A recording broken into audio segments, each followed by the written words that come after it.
मेरा भारत चैनल से के शर्मा की राम राम। आज हम तीर्थ यात्रा की कड़ी में चर्चा करेंगे झारखंड के गिरिडीह जिले के समवेत शिखर तीर्थ का, जो कि जैन धर्म के अनुयायियों के लिए सबसे बड़ा प्रमुख तीर्थ स्थान है।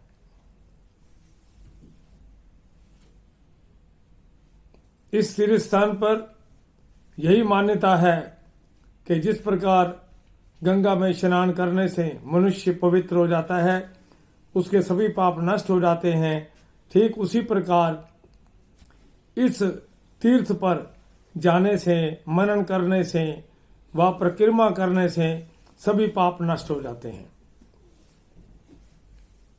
ये तीर्थ जैन धर्म के अनुयायियों के लिए विश्व स्तर पर बहुत ही प्रमुखता रखता है। ये तीर्थ पवित्र और मोक्षदायिनी तीर्थ है, जहां 24 में से 20 तीर्थंकरों ने यहां पर मोक्ष प्राप्त किया। वर्तमान में यहां पर जो आखिरी तीर्थंकर थे वो थे भगवान महावीर जी।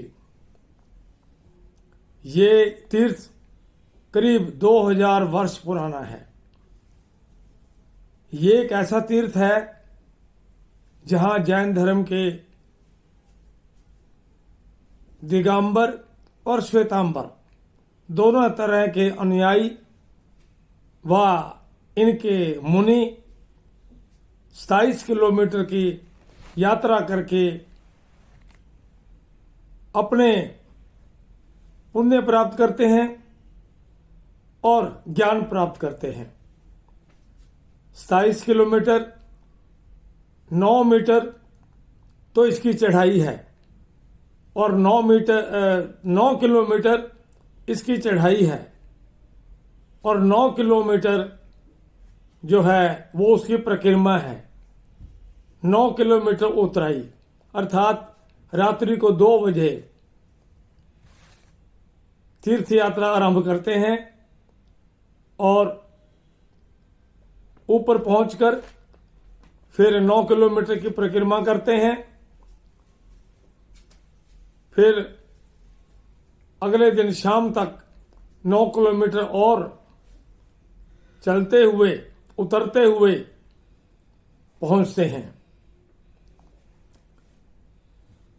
ये जो 27 किलोमीटर का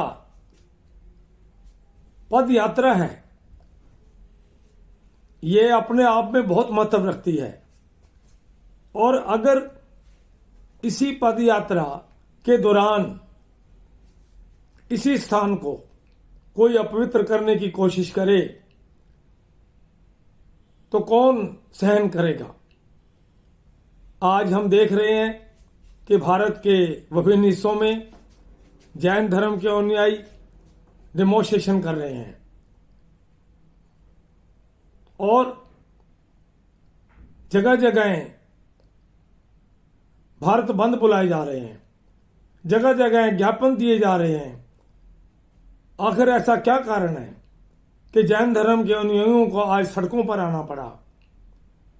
इसका कारण है कि झारखंड की सरकार और केंद्र सरकार ने, या यूं कहो कि झारखंड की सरकार ने केंद्र सरकार को एक प्रस्ताव भेजा है और उस प्रस्ताव की मान्यता के बाद बिना जैन धर्म के अनुयायियों से विचार किए हुए एक अध्यादेश निकाल दिया गया। उस अध्यादेश के मुताबिक समवेत शिखर तीर्थ, जिसे कि पारसनाथ तीर्थ भी कहा जाता है, उसके एक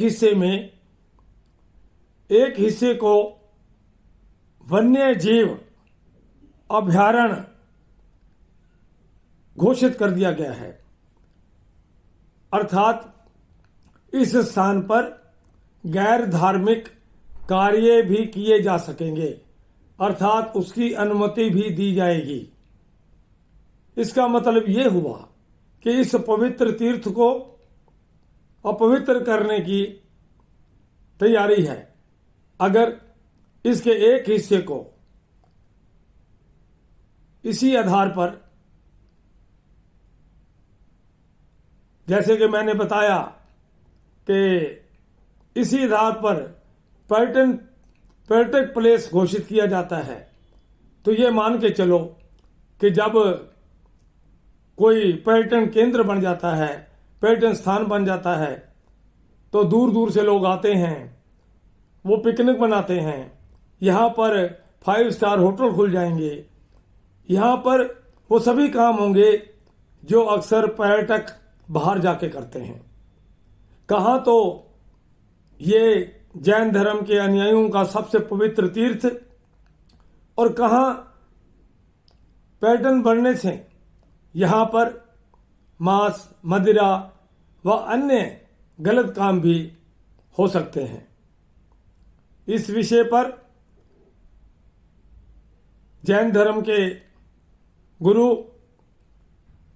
विनम्र जी सागर जी ने ये स्पष्ट तौर पर सरकार को कहा है कि हमें नहीं समझ आती कि जो भारत ऋषियों मुनियों का देश है, जिस भारत में अनेक पंथ, अनेक धर्म अपने अपने श्रद्धा अनुसार तीर्थों पर अपनी भावनाएं लेकर के श्रद्धा पूर्वक वहां यात्रा करते हैं, तो ऐसी क्या जरूरत आन पड़ी कि हमारे तीर्थ को पर्यटन स्थल घोषित करके इस बात के लिए वो क्या पाना चाहते हैं। उन्होंने साफ कहा कि जैन धर्म अहिंसक है और वो नहीं चाहेगा कि हमारी इस शालीनता का मतलब सरकार इसको कायरता समझे। अगर सरकार ने इसको रेवेन्यू के लिए किया है तो हम उसका दुगना रेवेन्यू देने के लिए तैयार हैं। ऐसा विनम्र सागर जी ने, जो मुख्य जैन धर्म के गुरु विनम्र सागर जी हैं, उन्होंने ऐसा कहा। इसके अलावा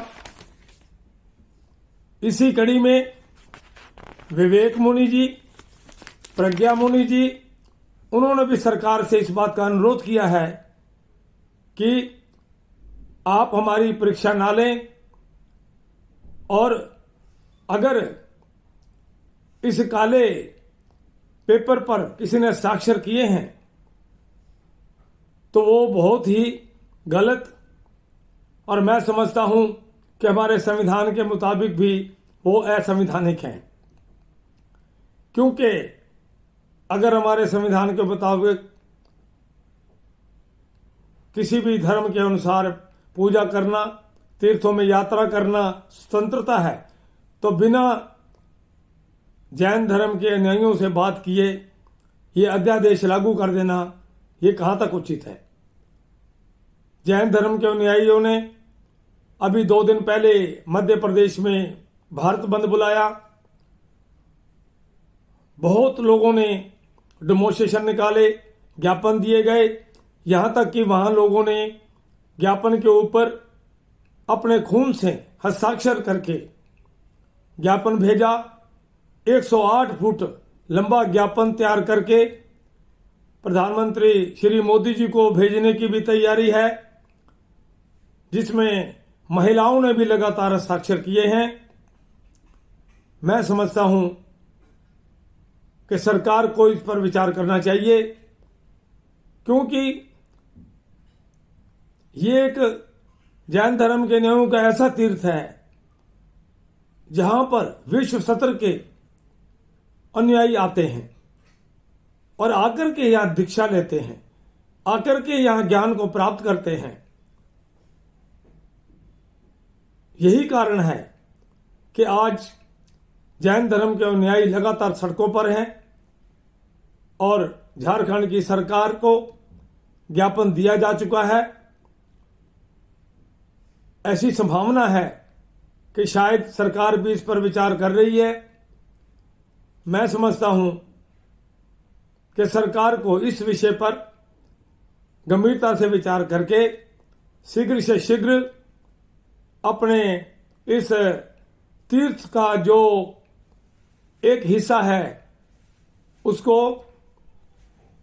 पर्यटक स्थल घोषित करना का जो प्रस्ताव है उसको रद्द करते हुए यह घोषणा कर देनी चाहिए और पूर्ण रूप से इसे पवित्र तीर्थ का दर्जा देकर के जैन धर्म के अनुयायियों को शांत करना चाहिए। ये उनका अधिकार है और ये फैसला अगर सरकार शीघ्र से शीघ्र करे तो ज्यादा अच्छा होगा, क्योंकि मैं समझता हूं कि ये फैसला ही एक दुर्भाग्यपूर्ण है। आज के दौर में मैं सनातन धर्म के अनुयायियों या उनसे भी ये प्रार्थना करूंगा कि सभी मिल करके इसका विरोध करें और मांग रखें, ताकि फिर कभी कोई भी सरकार किसी भी धर्म के तीर्थ को पर्यटन स्थल बनाने की कोशिश ना करे। यहां पर भगवान महावीर जी ने तपस्या भी की और यहीं पर वो विराजमान भी हैं, क्योंकि वो आखिरी तीर्थाकर थे।